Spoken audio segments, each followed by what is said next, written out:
Dear students, आज हम लोग जगत मोनेरा के बारे में पढ़ेंगे।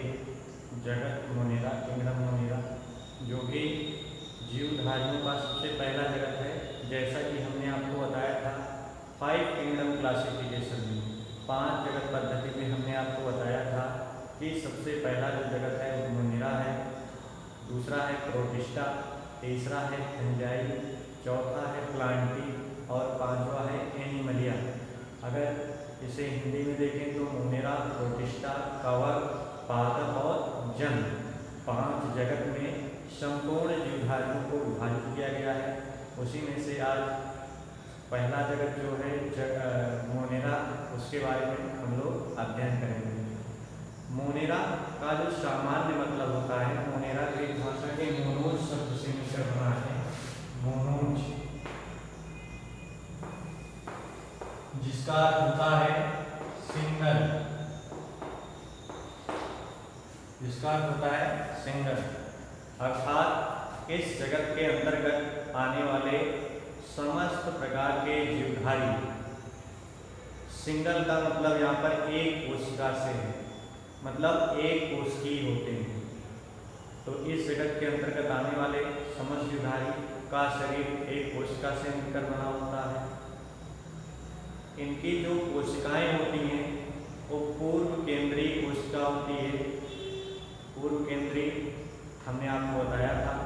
पूर्व केंद्रीय का मतलब होता है ऐसी कोशिका जिसमें कोशिका के ऑर्गेनेल्स या अंगक तथा केंद्रक विकसित नहीं पाया जाता है या नहीं पाया जाता है। ऐसी कोशिकाओं को हम प्रोकैरियोटिक सेल कहते हैं या पूर्व केंद्रीय कोशिका के नाम से जानते हैं। तो जगत मोनेरा का जो सबसे प्रमुख लक्षण है तो वह यह है कि इस जगत के अंतर्गत एक कोशिकीय और पूर्व केंद्रीय कोशिका वाले जीवधारी आते हैं। दूसरा जो लक्षण है, इस जगत के अंतर्गत आने वाले जीवधारी की कोशिका भित्ति पेप्टाइडोग्लाइकान की बनी होती हैं। पेप्टाइडोग्लाइकान की बनी होती हैं। तीसरा जो इनका प्रमुख लक्षण है वह यह है, ये मुख्यतः परपोषी होते हैं, लेकिन कुछ जीवाणुओं में बैक्टीरियोक्लोरोफिल पाए जाने के कारण ये स्वपोषी भी होते हैं, मतलब अपने भोजन का संश्लेषण स्वयं कर लेते हैं। तो ये स्वपोषी होते हैं और कुछ ऐसे जीवाणु होते हैं जो अपना भोजन नहीं बना पाते हैं और ये जंतुओं तथा पौधों के अवशेष या शरीर से अपना भोजन प्राप्त करते हैं। तो उन्हें हम परपोषी के नाम से जानते हैं। तो कहने का मतलब हुआ कि मोनेरा जगत के अंतर्गत आने वाले जीवधारी स्वपोषी होते हैं और परपोषी भी होते हैं। कुछ ऐसे जीवधारी होते हैं जो सहजीवी संबंध बनाकर, सिम्बायोटिक रिलेशनशिप बनाकर अपना पोषण करते हैं। ये जीवधारी एक दूसरे को लाभ पहुंचाते हैं, जिसे हम सहजीवी संबंध के नाम से जानते हैं। इसके बाद जीवाणुओं को या मोनेरा जगत के अंतर्गत आने वाले जीवधारियों को हम सूक्ष्मदर्शी की सहायता से ही देख पाते हैं, क्योंकि ये अति सूक्ष्म होते हैं और इन्हें नग्न आंखों से देखना संभव नहीं हो पाता है। अगला जो लक्षण है, ये सर्वव्यापी होते हैं, कॉस्मोपॉलिटन इन नेचर के होते हैं। हर जगह पाए जाएंगे, मिट्टी, जल, वायु, हमारे परिवेश में। कुछ तो जीवाणु ऐसे होते हैं जो अनफेवरेबल कंडीशन में भी पाए जाते हैं, यहाँ तक कि 80 डिग्री सेल्सियस टेम्परेचर तक भी देखे गए हैं और कुछ बर्फ में भी पाए जाते हैं। तो ये सर्वव्यापी होते हैं, हर स्थान पर आसानी से पाए जाते हैं। जीवाणुओं में जो गमन होता है एक स्थान से दूसरे स्थान जाने के लिए, इनमें फ्लैगेला पाया जाता है, सीलिया पाया जाता है। फ्लैगेला कशालिका और सीलिया एक स्थान से दूसरे स्थान पर ये जाते हैं। ये अपने फ्लैगेला को इधर उधर करके या किसी आधार या सबस्ट्रेटम से चिपकाकर अपने शरीर के को एक स्थान से दूसरे स्थान पर ले जाते हैं। जीवाणुओं में मल्टीप्लिकेशन की भी क्षमता पाई जाती है, बहुगुणन की क्षमता पाई जाती है।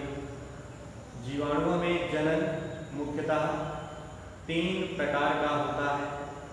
सबसे पहला होता है ट्रांसडक्शन, दूसरा होता है ट्रांसफॉर्मेशन और तीसरा होता है कॉन्जुगेशन। तो इस जगत के अंतर्गत या मोनेरा जगत के अंतर्गत जो जीवधारी आते हैं उनमें विशेष प्रकार के लक्षण दिखाई देते हैं, क्योंकि ये अति सूक्ष्म होते हैं और हमें नग्न आंखों से नहीं दिखाई देते हैं। आज हम इस जगत के अंतर्गत आने वाले समस्त प्रकार के जीवाणुओं के बारे में अध्ययन करेंगे। तो हम लोग अब पढ़ेंगे जीवाणुओं के बारे में। जीवाणु क्या होते हैं? जीवाणु अति सूक्ष्म जीव होते हैं और ये अपना भोजन पौधे, जंतुओं या प्रकाश संश्लेषण की क्रिया द्वारा भी प्राप्त कर लेते हैं। जीवाणु की खोज एंटोनी वान लीवेनहॉक नामक वैज्ञानिक ने अपने दांत के खुरचे हुए मैल से स्वनिर्मित सूक्ष्मदर्शी की सहायता से देखा था सबसे पहले। तो एंटोनी वान लीवेनहॉक जीवाणु की खोज की थी। उन्होंने अपने दांत के मैल में कुछ सूक्ष्म जीवों को देखा और उन्हें एनिमलक्यूल नाम दिया, एनिमलक्यूल। उसके बाद एरेनबर्ग नामक वैज्ञानिक ने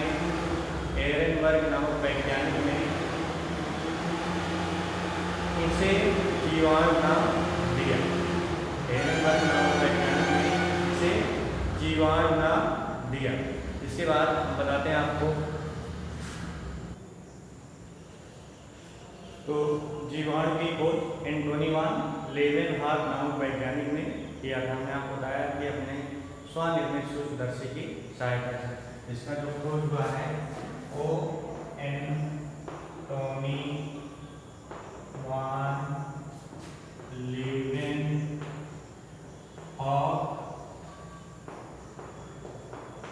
ने 1675 में किया था और इसका नाम इन्होंने एनिमलक्यूल रखा,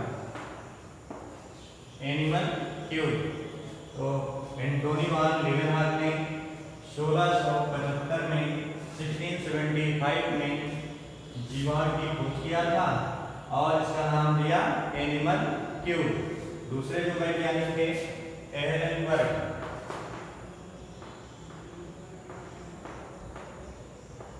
एरेनबर्ग ने 1838 में 1839 में इसका नाम बैक्टीरिया जीवाणु दिया। तो आज हम इसी जीवाणु के बारे में या इसी बैक्टीरिया के बारे में अध्ययन करेंगे। जीवाणु के बारे में जो अध्ययन का श्रेय जाता है वह सबसे अधिक श्रेय लुईस पास्चर नामक वैज्ञानिक को जाता है। लुईस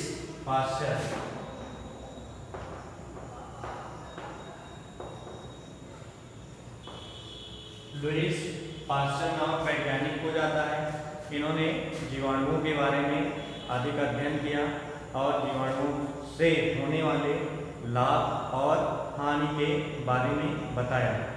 जीव विज्ञान की वह शाखा जिसके अंतर्गत हम जीवाणुओं का अध्ययन करते हैं उसे हम बैक्टीरियोलॉजी या जीवाणु विज्ञान के नाम से जानते हैं। तो जीव विज्ञान की वह शाखा जिसके अंतर्गत हम जीवाणुओं का अध्ययन करते हैं उसे हम बैक्टीरियोलॉजी के नाम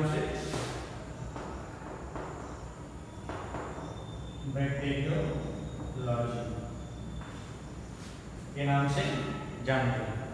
तो ये 3 वैज्ञानिक एंटोनी वान लीवेनहॉक ने कुछ सूक्ष्म जीवों को अपने दांत के टूटे हुए मैल में देखा, अपने स्वनिर्मित सूक्ष्मदर्शी की सहायता से देखा और उसका नाम एनिमल क्यूल रखा। दूसरे वैज्ञानिक एहरेनबर्ग ने 1829 में इस एनिमल क्यूल का नाम बैक्टीरिया लिया। और जीवाणुओं के बारे में सबसे अधिक अध्ययन लुईस पास्चर नामक वैज्ञानिक ने किया और इन्होंने जीवाणु के द्वारा होने वाले लाभ एवं हानि के बारे में बताया। जीव विज्ञान की वह शाखा जिसके अंतर्गत हम जीवाणुओं का अध्ययन करते हैं उसे हम बैक्टीरियोलॉजी कहते हैं या जीवाणु विज्ञान के नाम से जानते हैं। इसके बाद हम लोग आगे बढ़ेंगे जीवाणु के सामान्य लक्षण, जीवाणु के आकार एवं आकृति।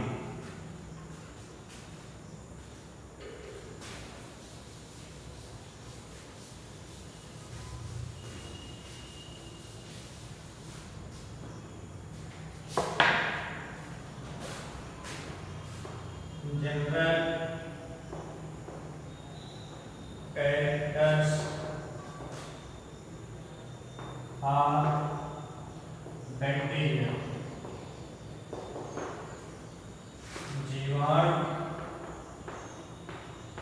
के सामान्य लक्षण, जीवाणु के सामान्य लक्षण।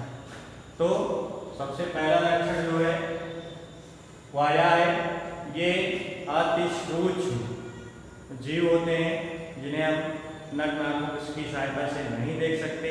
इन्हें देखने के लिए हम उच्च आवर्धन क्षमता वाले सूक्ष्मदर्शी यंत्र का प्रयोग करते हैं। पहला लक्षण हो गया। दूसरा लक्षण इसका है कि ये सर्वव्यापी होते हैं। सर्वव्यापी का मतलब होता है सभी स्थानों पर पाए जाएंगे। कॉस्मोपॉलिटन इन नेचर होते हैं, हर स्थान पर पाए जाएंगे। मिट्टी, जल, वायु, अपने आसपास की वस्तुओं में ये पाए जाते हैं। इसके बाद तीसरा जो लक्षण है ये एक कोशिकी तथा पूर्व केंद्रीय कोशिका वाले, एक कोशिकी यूनिसेलुलर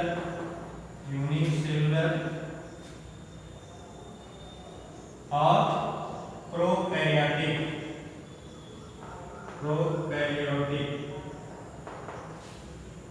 यूनिसेलुलर तथा प्रोकैरियोटिक होते हैं। हमने बताया प्रोकैरियोटिक क्या होती हैं, ऐसी कोशिकाएं जो विकसित नहीं होती हैं या जिनमें कोशिका के अंग विकसित नहीं पाए जाते हैं उन्हें हम प्रोकैरियोटिक कोशिकाएं कहते हैं। और यूनिसेलुलर का मतलब होता है एक कोशिकी। तो ये एक कोशिकी होंगी और पूर्व केंद्रीय कोशिका वाले जीवधारी होंगे। चौथा लक्षण इनका होता है ये इनकी कोशिकाओं में कोशिका भित्ति नहीं पाई जाती है। इनकी कोशिकाओं में कोशिका भित्ति पाई जाती है और यह कोशिका भित्ति पेप्टाइडोग्लाइकान की बनी होती है। पेप्टाइडोग्लाइकान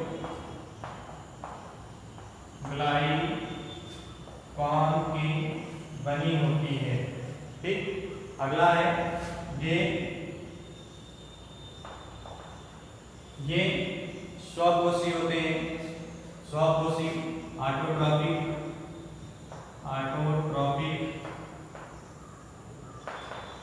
ऑटोट्रॉपिक में ये दो प्रकार से होते हैं। जैसे कुछ प्रकाश संश्लेषी होते हैं। ऐसे जीवाणु जिसमें बैक्टीरियो क्लोरोफिल पाया जाता है वो प्रकाश संश्लेषी होते हैं।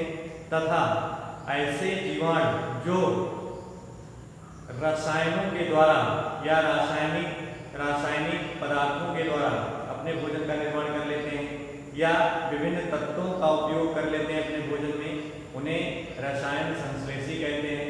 तो ऑटोट्रॉपिक में दो प्रकार से जीवाणु होते हैं, एक प्रकाश संश्लेषी, एक रसायन संश्लेषी। इसके बाद इसी में होता है परपोषी, ऐसे जीवाणु जिसमें बैक्टीरियो क्लोरोफिल नहीं पाया जाता है, जो प्रकाश संश्लेषण की क्रिया नहीं कर पाते हैं, वो अपना भोजन सजीवों या निर्जीवों के द्वारा प्राप्त करते हैं। ये मृत या सड़े गले पदार्थों से भी प्राप्त कर सकते हैं, जीवित जीवधारियों से प्राप्त कर सकते हैं तथा सहजीवी संबंध बनाकर भी प्राप्त कर सकते हैं। यदि ये मृत पदार्थों से अपना भोजन प्राप्त कर रहे हैं या सड़े गले से अपना भोजन प्राप्त कर रहे हैं तो इन्हें सैप्रोफिटिक कहा जाता है, मृतोपजीवी। यदि ये जीवित जीवधारियों से अपना भोजन प्राप्त कर रहे हैं जंतुओं या पौधों से, इन्हें पैरासाइट कहेंगे या पैरासिटिक कहेंगे। तथा सहजीवी संबंध बनाकर अगर भोजन प्राप्त कर रहे हैं दूसरे को लाभ पहुंचाकर तो हम सिम्बायोटिक या सिम्बायोसिस कहेंगे। जैसा कि आप लोग जानते होंगे, दलहनी फसलों में, दाल वाली फसलों में खाद की प्रयोग बहुत कम मात्रा में पड़ती है, क्योंकि इनकी जड़ों में या इनकी जड़ों की गांठों में रूट नोड्यूल्स में राइजोबियम नामक एक जीवाणु पाया जाता है जो वायुमंडल की फ्री नाइट्रोजन को उनके यौगिकों में कन्वर्ट कर देता है, जिसका उपयोग पौधे आसानी से कर लेते हैं। इसीलिए दलहनी फसलों में हमें अतिरिक्त खाद की या अतिरिक्त उर्वरक की आवश्यकता नहीं पड़ती है। इस प्रकार के संबंध को हम क्या कहते हैं? सहजीवी संबंध। इसके बाद जो छठा लक्षण है, जीवाणुओं में जनन 3 प्रकार से होता है। ट्रांसडक्शन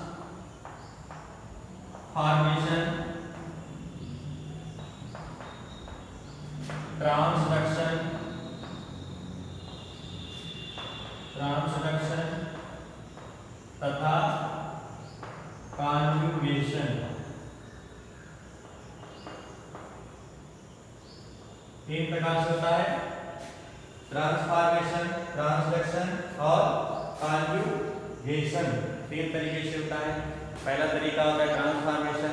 इसमें जीवाणु अपने शरीर के जेनेटिक मटेरियल को या अपने शरीर के आनुवांशिक पदार्थ को किसी दूसरे जीवाणु के आनुवांशिक पदार्थ के रूप में कन्वर्ट कर देता है, जिससे नए जीवाणु का निर्माण होता है। तो इसमें केवल आनुवांशिक पदार्थ का हस्तांतरण होता है, वो भी डायरेक्टली होता है। दूसरा होता है ट्रांसडक्शन। ट्रांसडक्शन में किसी भी जीवाणु के आनुवांशिक पदार्थ का स्थानांतरण किसी वेक्टर के द्वारा, किसी वाहक के द्वारा होता है। तो इस प्रकार के जनन को हम ट्रांसडक्शन कहते हैं। इसमें बैक्टीरियोफेज वायरस जीवाणु भोजी विषाणु की सहायता से होता है। जीवाणु भोजी विषाणु अपने आनुवांशिक पदार्थ को बैक्टीरिया के अंदर डाल देता है, जो बैक्टीरिया में इसका मल्टीप्लिकेशन होता है और गुणन होता है, जिससे काफ़ी संख्या में जीवाणुओं का निर्माण होता है। और नेक्स्ट प्रोसेस होती है कॉन्जुगेशन। इस प्रक्रिया में 2 अपोजिट स्ट्रेन वाले, 2 विपरीत लिंग वाले या 2 अपोजिट स्ट्रेन, जिसे हम पॉजिटिव और नेगेटिव के नाम से जानते हैं, ये दोनों प्रकार के स्ट्रेन आपस में एक दूसरे के पास आते हैं और इनकी कोशिका भित्ति द्वारा दोनों के मध्य एक नलिका का निर्माण हो जाता है, जिसे हम कॉन्जुगेशन ट्यूब के नाम से जानते हैं। और एक जीवाणु के आनुवांशिक पदार्थ का हस्तांतरण दूसरे जीवाणु के द्वारा दूसरे जीवाणु में आसानी से हो जाता है। और इस प्रकार के से जनन को हम क्या कहते हैं? कॉन्जुगेशन। ये जीवाणुओं के सामान्य लक्षण थे। आप सभी को इसको नोट करना है। शेष अगले वीडियो में। धन्यवाद।